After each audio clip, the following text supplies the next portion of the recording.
যে মানুষকে যদি সঠিক ডাক দেওয়া যায়, যাত্রা শিল্প বিলুপ্তির পথে আমরা যাত্রা নিয়ে এসেছিলাম যুগের সাথে তাল মিলিয়ে, স্বাধীনতা এবং মুক্তিযুদ্ধের সাথে তাল মিলিয়ে। পিছনের গল্প তো 94 সাল থেকে শুরু হয়েছে।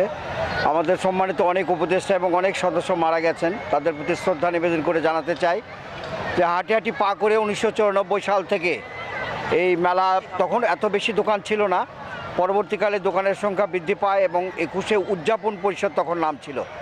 পরবর্তীকালে একটি সাধারণ সভায় সর্বসম্মত সিদ্ধান্তক্রমে এটির নামকরণ করা হয় 21শে পরিষদ নওগাঁ, উদযাপন শব্দটি বাদ যায়।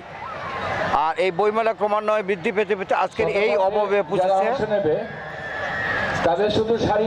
তো সেখানে এইবারে আমরা মনে করছি যে অন্যান্য বারের চাইতে বেশি মানুষ সম্পৃক্ত হয়েছে, অনেক চেতনা বেড়েছে, বইয়ের দোকানদারগুলো অনেক বেশি করে বই বিক্রি হয়েছে এবং নারী উদ্যোক্তাদের অনেক বেচা কেনা হয়েছে এবং বিশেষত ছাত্র ছাত্রী যে বন্ধুরা, তারা যে প্রতিযোগিতাগুলো হয়েছে, আমরা আশাতীত প্রতিযোগী পেয়েছি, যার ফলে আমাদের অনুষ্ঠানগুলো বিলম্বিত হয়েছে। 100 জায়গায় হয়তো 200 জায়গায় 300 এরকম প্রতিযোগিতা এসেছে। সুতরাং আমাদের উপলব্ধিটা এই জায়গায় যে মানুষকে যদি সঠিক ডাক দেওয়া যায়, 21-এর চেতনার মুক্তিযুদ্ধের আদর্শের ডাক যদি সঠিকভাবে দেওয়া যায়, মানুষ অতি অবশ্যই সেই ডাকে সাড়া দেবে এবং তার প্রমাণ আজকের এই মেলা। এই মেলাটা আমরা শতভাগ আমাদের 21শে পরিষদের যারা কর্মী বাহিনী, উপদেষ্টা মণ্ডলী, আমরা সম্মিলিতভাবে আমরা এই মেলাটা উদযাপন করতেছি। এটি আমাদের, আপনারা দেখছেন যে হাজার হাজার লোকের সমাবেশ, হাজার হাজার প্রতিযোগীর সমাবেশ, বিভিন্ন অনুষ্ঠানাদি হচ্ছে। এখানে ঢাকা থেকে, রাজশাহী থেকে বিভিন্ন শিল্পীরা আসছেন, তারা তাদের শিল্প প্রদর্শন করছেন এখানে এবং মানুষ সেটা গ্রহণ করছেন। তো সুতরাং এই কাজগুলোর মধ্য দিয়ে আমরা একটা বার্তা দিতে চাই, সেটা হচ্ছে যে মুক্তিযুদ্ধের চেতনার শুধুমাত্র বললেই হবে না, সেই সাংস্কৃতিক কর্মকাণ্ডগুলোর মাধ্যমে এটাকে তুলে ধরা যেতে পারে, মানুষ এটাকে গ্রহণ করে। নওগাঁ 18ই ডিসেম্বর হচ্ছে হানাদার মুক্ত দিবস, এটা কিন্তু তরুণ প্রজন্ম জানতো না। 21শে পরিষদ ঘোড়দৌড় সহ 18ই ডিসেম্বর পালন, এটা অভাবনীয় একটি নতুন ঘটনা। গাদল খেলা বিলুপ্ত প্রায়, গাদল খেলা আমরা দিয়েছি শহীদ মামুন স্মরণে। তারপর দেখা যাচ্ছে হাজার হাজার লোকের মধ্যে শহীদ মামুনের বক্তব্যটা আমরা নিয়ে যাচ্ছি। আমরা নারী ফুটবল টিমকে নিয়ে এসেছি, নারীরা ফুটবল খেলে এবং তারা জিতে। এটা নওগাঁতে বোধ করি আগে কখনো হয়েছে কিনা আমার জানা নাই। 21শে পরিষদ এই আয়োজনটা করেছে।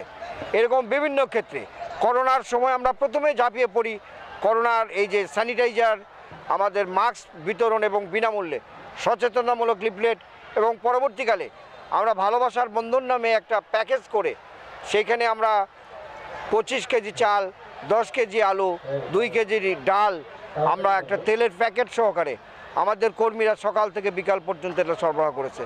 শুধু তাই নয়, এটা যখন বন্যায় আত্রা এবং মান্দা ব্যাপকভাবে প্লাবিত হয়, 21শে পরিষদের সমস্ত লোকজন সেখানে গিয়ে এই ত্রাণ কার্যে অংশগ্রহণ করেন। আমি নিজেও সেখানে অংশগ্রহণ করতে গিয়ে একটি অ্যাক্সিডেন্টে আমার পা ঝলসে যায়।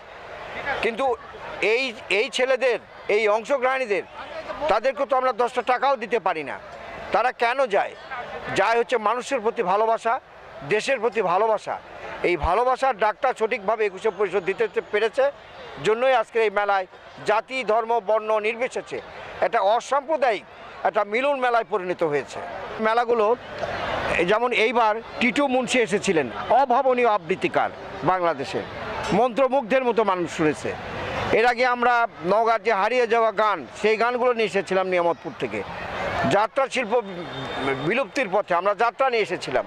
তো এরকম আমরা নিত্য নতুন এবং যুগের সাথে তাল মিলিয়ে, স্বাধীনতা এবং মুক্তিযুদ্ধের সাথে তাল মিলিয়ে আমরা এই অনুষ্ঠানগুলো নতুন নতুন চিন্তা করেই সাজিয়ে থাকি। সুতরাং এটা অগ্রিম বলা যাবে না, তবে আমরা 21শে পরিষদ আশাবাদী সামনের দিনে আরও বর্তমান বছরে যেটা হচ্ছে তার থেকে আরও বেশি, আরও সুন্দর, আরও শৈল্পিকভাবে আমরা 21 পালন করব। আপনাকে অনেক ধন্যবাদ।